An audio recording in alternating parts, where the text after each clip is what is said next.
Greetings everybody, welcome back to the channel. And so in this video I'm going to give you guys my not so final but final thoughts on the iPhone 11 Pro Max, at least for a little while before I make an update video on just how well it's performing.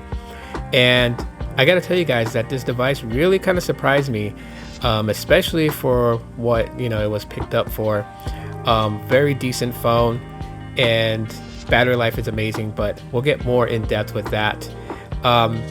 As looking for a much larger Apple device than what I normally carry, having the iPhone 12 and that being a pretty awesome phone too, kind of wanted for a bigger display iPhone, and I was gonna get the XS Max. However, I decided the 11 Pro would probably be better, just a little bit extended longevity with the support.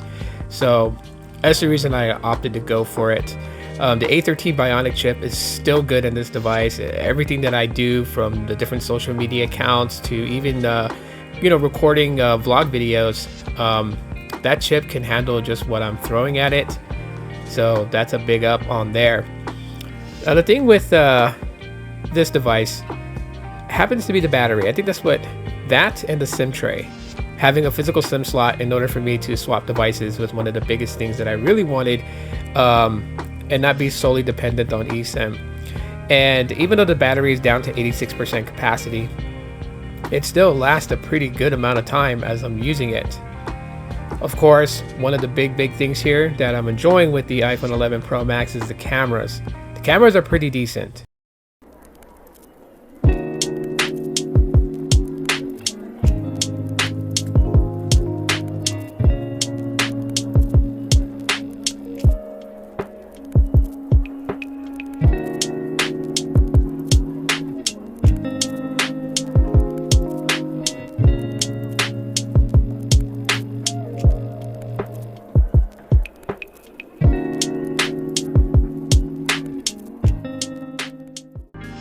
And so as you guys see from those photos that I decided to share with you guys, I feel like the cameras in 2024 still does pretty good for a device that came out in 2019.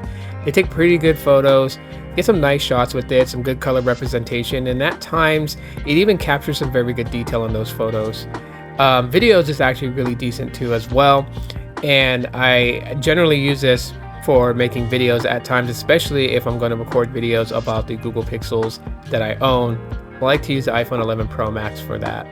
So I would say in the camera department, the cameras on it are still fairly solid for an older device. And really, just in the time that I've been using this for, like I said, social media, gaming, everything that I throw at it, and it doesn't even feel like it's a 2019 device. It feels like it's on par with today's devices. And that was largely because of the iOS 17.4 software update that it just recently got.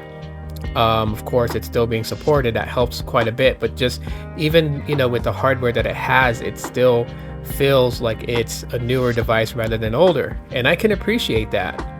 Of course, iOS is very simple, simplistic. Everything is on your home screen. That's just the way of it. So not really big there, especially for customization, but you know what, at least it doesn't feel too far apart from the newer iPhones or anything like that. Maybe a few key features here and there it may be missing, but that's totally fine. It's not a deal breaker for me.